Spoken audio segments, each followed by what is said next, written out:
मतलब की देवरानी। नंदिता एक वर्किंग वुमन थी। वर्किंग वुमन होने के बाद भी नंदिता को अपने ससुराल की कोई चिंता नहीं रहती थी, क्योंकि उसके घर को संभालने वाली उसकी देवरानी सौम्या जो थी। नंदिता और सौम्या के बीच बहनों से भी ज्यादा गहरा रिश्ता था। ऐसे ही एक दिन नंदिता ऑफिस जल्दी निकल जाती है और वो फोन करके अपनी देवरानी से कहती है, सौम्या, आज मुझे ऑफिस जल्दी जाना था, इसलिए तुम काव्या का ध्यान रखना और उसको टाइम से स्कूल भेज देना। दीदी आप चिंता मत कीजिए, मैं हूं ना।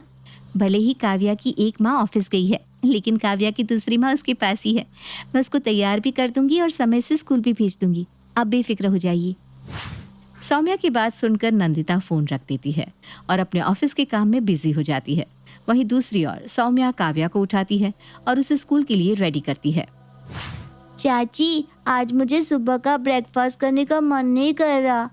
आज मैं सीधा स्कूल में ही खाऊंगी। लेकिन क्यों बेटा, आज तुम्हारा कुछ खाने का मन क्यों नहीं कर रहा? तुम्हारी तबीयत तो ठीक है ना?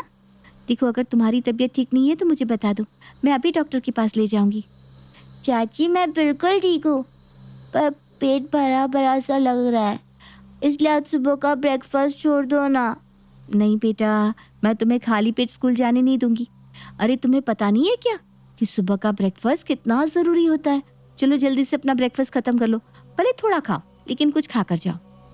सौम्या का काव्या के प्रति इतना प्यार देखकर उसकी सास मुस्कुराती है और कहती है, अरे काव्या बेटा, खा ले, वरना तेरी चाची की जान अटकी ही रह जाएगी।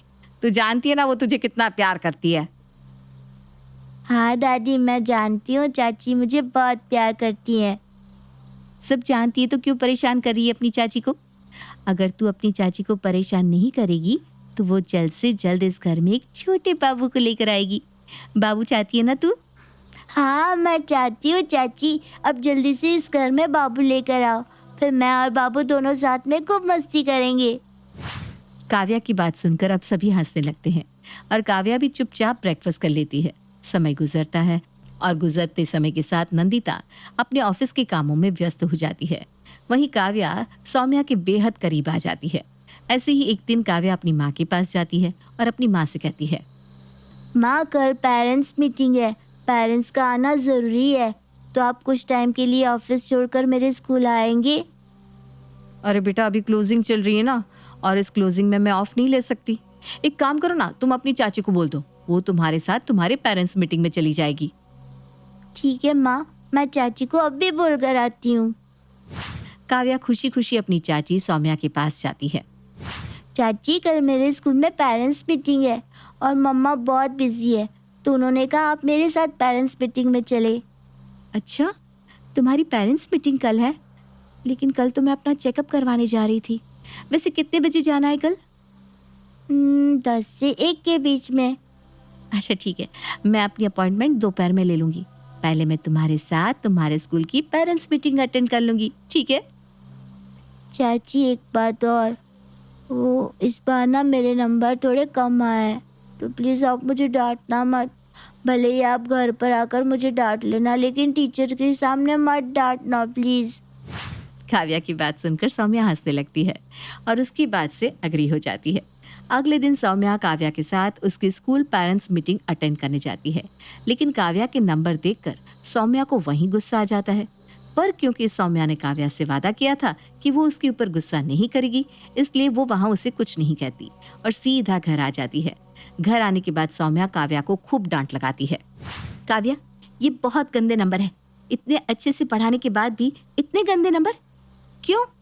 तुम्हें पता भी है, अगर दीदी को ये बात पता चल गई कि तुम्हारे इतने गंदे नंबर आए हैं तो वो तुम्हारे साथ क्या करेगी? मैं जानती हूँ चाची, लेकिन प्लीज़ मम्मी को कुछ मत बताना, वरना मुझ पर गुस्सा करेंगी। काव्या, मैं तुम्हारा हर चीज़ में साथ देती हूँ।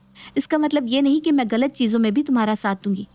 तुम्हारे नंबर कम आए, इसको तुम एक्सेप्ट करो और अपनी मम्मी से सॉरी बोलो, क्योंकि जब दीदी आएंगी तो सबसे पहले वो तुम्हारे नंबर ही पूछेगी और मैं उनसे झूठ नहीं बोल सकती।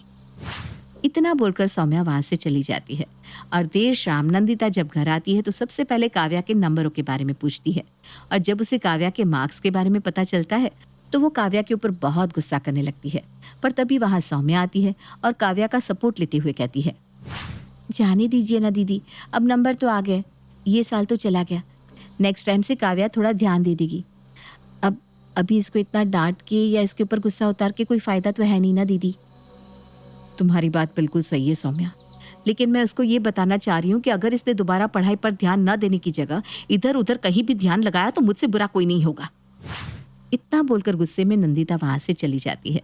पर क्योंकि सौम्या ने काव्या को डांट नहीं सुनने दी, इसलिए काव्या सौम्या को गले से लगा लेती है। अगली शाम को अब काव्या सौम्या के साथ मार्केट जाती है, जहाँ उसे एक बहुत बड़ा टेडी दिखाई देता है। उस टेडी को देख काव्या सौम्या से कहती है, चाची ये टेडी कितना प्यारा लग रहा है। काव्या, वो टेडी तुम्हें इतना प्यारा लग रहा है, सोचो अगर मैं उस टेडी को तुम्हें दिला दूं तो। वाह चाची, आप मुझे वो टेडी दिलवाएंगी, मज़ा ही आ जाएगा। फिर मैं भी अपने दोस्तों को दिखाऊंगी अपना इतना बड़ा टेडी। लेकिन तुम्हें मुझसे एक वादा करना होगा कि तुम इस बार अच्छे से पढ़ोगी और अच्छे नंबर लेकर आओगी।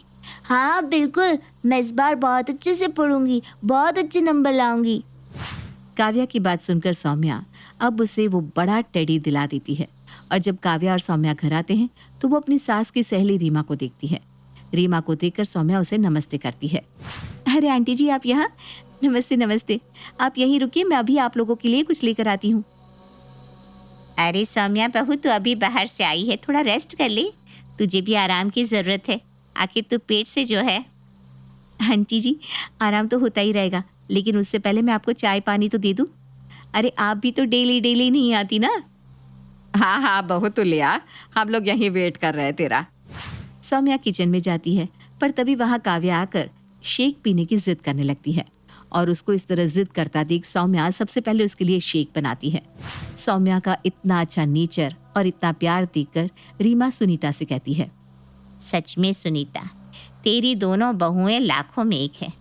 देख, छोटी बहू नंदिता की बेटी काव्या को किसी चीज़ की कमी नहीं होने देती।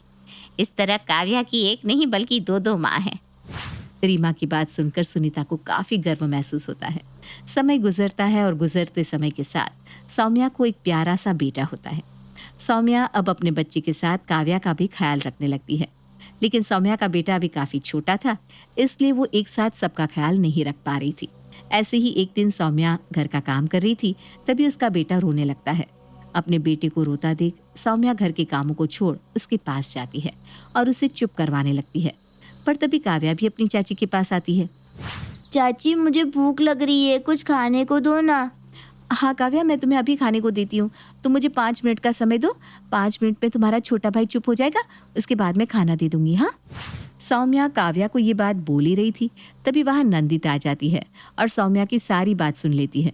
नंदिता कुछ बोलती उससे पहले सौम्या अपनी जेठानी से कहती है, दीदी आरुष रो रहा है, काव्या को भी भूख लगी है।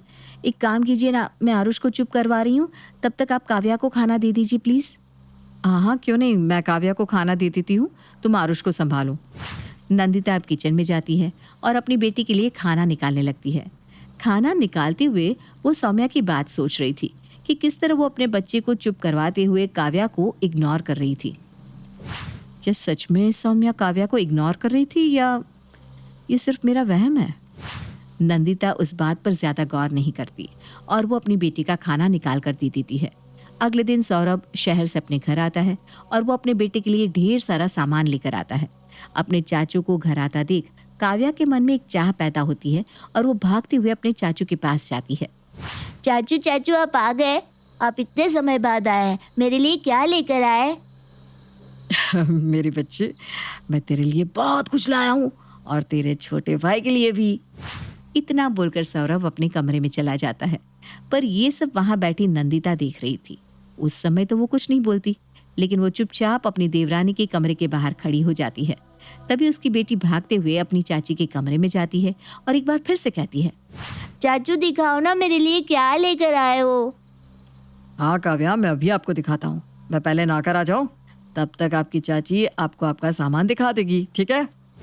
सौरभ तो वहां से चला जाता है और सौम्या का ध्यान भी अपने बेटे पर लगा रहता है। लेकिन ये सब दूर खड़ी नंदिता देख रही थी। काव्या वहां गिफ्ट की आस में खड़ी थी, लेकिन सौम्या काव्या को गिफ्ट नहीं दे पाती। ये देखकर नंदिता को बहुत गुस्सा आता है और वो सौम्या के कमरे में जाकर काव्या का हाथ पकड़कर गुस्से में कहती है, खबरदार जो सौम्या के कमरे में दोबारा आई तो आज की बात तू अपनी चाची के कमरे में कभी नहीं आएगी और ना ही उनसे कोई नाता रखेगी। अरे दीदी, पर आप ऐसा क्यों कह रही हैं? वो इसलिए क्योंकि तुम्हें अब समय नहीं मिल पाता ना मेरी बेटी का ख्याल रखने के लिए। और वैसे भी कब तक तुम मेरी बेटी का ख्याल रखोगी? आखिरकार मुझे कभी ना कभी तो खुद की बेटी का ध्यान रखना ही पड़ेगा। नंदिता गुस्से में काव्या का हाथ पकड़कर उसे वहां से ले जाती है। समय यूं ही गुजरता है और गुजरते समय के साथ नंदिता अब सौम्या से कटी कटी रहने लगी थी। यहाँ तक कि अब वो अपनी बेटी को भी सौम्या के पास जाने नहीं देती। ये सब देखकर सौम्या को जरा भी अच्छा नहीं लगता, पर उसकी जिठानी आखिर ऐसा क्यों कर रही थी, ये जानने के लिए सौम्या नंदिता के पास जाती है। दीदी, मुझसे कोई गलती हुई है क्या? अगर मुझसे कोई गलती हुई है तो आप मुझे डांट दीजिए, लेकिन मुझसे इस तरह का व्यवहार मत रखिए, मुझे बिल्कुल भी अच्छा नहीं लग रहा। नहीं सौम्या, तुमसे कभी कोई गलती हो ही नहीं सकती। तुम तो बहुत अच्छी हो। गलती तो मुझसे हुई थी जो मैंने तुम्हें अपनी छोटी बहन माना। खैर, मुझे इस बारे में कोई बात नहीं करनी। लेकिन दीदी, सौम्या कुछ भी बोलती उससे पहले नंदिता वहां से गुस्से में चली जाती है। अपनी जेठानी का ऐसा बर्ताव देखकर सौम्या को जरा भी अच्छा नहीं लगता और वो वहीं बैठकर रोने लगती है। वो वहां बैठकर रो रही थी कि तभी उसकी सास सुनीता उसके पास आती है और उससे कहती है, सौम्या बहू, क्या हुआ? तू इस तरह रो क्यों रही है? पता नहीं मम्मी जी, दीदी को क्या हो गया, वो मुझसे कटी कटी रहती है। मैंने उनसे पूछा तो उन्होंने मुझे कोई जवाब नहीं दिया, और तो और वो अब काव्या को भी मेरे पास आने नहीं देती। मुझे तो कुछ समझ में नहीं आ रहा मैं क्या करूं। आखिर मुझसे ऐसी कौन सी गलती हुई जो दीदी मेरे साथ ऐसा कर रही है? अगर ऐसी बात है तो रुक जा, मैं ही नंदिता से बात करती हूँ। सुनीता अब नंदिता के पास जाती है। नंदिता बहू, आखिर तुझे हुआ क्या है? तू इस तरह सबसे कटी कटी क्यों है? तू इतनी उदास क्यों है? और काव्या को तू क्यों सौम्या से दूर कर रही है? माँ जी, ये आप क्या बोल रही हैं कि मैं काव्या को सौम्या से दूर कर रही हूँ? अरे काव्या मेरी बेटी है, वो मेरे पास ही रहेगी ना, तो ही ज्यादा अच्छा रहेगा। वैसे भी अगर बच्चा अपने माँ बाप के पास रहे तो ही अच्छा होता है। सौम्या को वैसे भी काव्या की क्या जरूरत है? उसके पास खुद का बच्चा है, खुद के बच्चे को संभाले। वो मेरी बेटी के पीछे क्यों पड़ी हुई है? मेरी बेटी का ख्याल रखने के लिए मैं हूं, अच्छे से उसका ध्यान रख सकती हूँ, इसलिए प्लीज उसको बोलिए मेरी बेटी से दूर रहे। नंदिता का ऐसा बर्ताव देखकर सुनीता को भी कुछ समझ में नहीं आ रहा था और अब वो भी परेशान रहने लगी, क्योंकि नंदिता अपनी बेटी के साथ अब सभी से कटी कटी रहने लगी थी। घर का ऐसा माहौल देख सुनीता अब ठान लेती है कि वो अपने घर का माहौल ठीक करके ही रहेगी। इसलिए सुनीता अब नंदिता और सौम्या को आमने सामने बिठाती है और उन दोनों से बातचीत करती है। सौम्या, तूने कोई गलती करी है जिससे तेरी जेठानी तुझसे नाराज है? नहीं माँ जी, मैंने अपनी तरफ से कोई गलती नहीं की। मैंने ऐसा कोई काम नहीं किया जिससे दीदी को गुस्सा आए या दीदी नाराज हो जाए। तो नंदिता, जब सौम्या ने ऐसा कुछ नहीं किया तो तुम उससे इतनी नफरत क्यों करने लग गई हो? क्यों उससे कटी कटी रहती हो तुम? हाँ, सौम्या ने मेरे साथ कुछ नहीं किया, लेकिन सौम्या ने अपने और मेरे बच्चे में भेदभाव किया है। वो अपने बच्चे के सामने हमेशा मेरी बेटी को इग्नोर करती थी, हमेशा अनदेखा करती थी। अरे जब तक इसको खुद का बच्चा नहीं हुआ था तब तक ये मेरी बेटी की माँ बनी फिरती थी, लेकिन अब जब ये खुद माँ बन गई तो इसने मेरी बेटी का ख्याल रखना ही छोड़ दिया। मैं सब देख रही थी किस तरह मेरी बेटी इसके आगे पीछे घूमती रहती थी और ये अपने बेटे के पीछे इसको इग्नोर करती थी। नंदिता की ये बात सुनने के बाद मानो सौम्या का कलेजा फट जाता है, क्योंकि सौम्या ने आरुष और काव्या में कभी कोई फर्क नहीं किया था। दीदी, ये आप कैसी बात कर रही हैं? मैंने आरुष और काव्या में कभी कोई भेदभाव नहीं किया।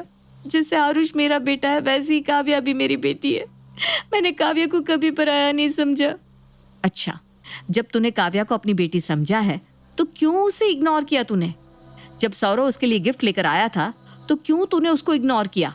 मैं कब से देख रही हूँ तू आए दिन मेरी बेटी को इग्नोर कर रही है। अब तू माँ जी के सामने भले बनने की कोशिश कर रही है। तू सबको ये बताना चाहती है कि तू नहीं मैं गलत हूँ। नंदिता की ऐसी कड़वी बातें सुनकर सौम्या फूट फूट कर रोने लगती है। बस नंदिता, बहुत बोल लिया तूने। तुझे पता ही क्या है सौम्या के बारे में। अरे जब भी काव्या का बर्थडे आता था सौम्या हमेशा काव्या के लिए कुछ ना कुछ बनवाती थी, लेकिन उसने तुझे आज तक कानों कान खबर नहीं होने दी। वो इसलिए क्योंकि वो तुझे सरप्राइज देना चाहती थी। जब आरुष हुआ तो भी सौम्या ने काव्या के लिए भारी हार बनवाया।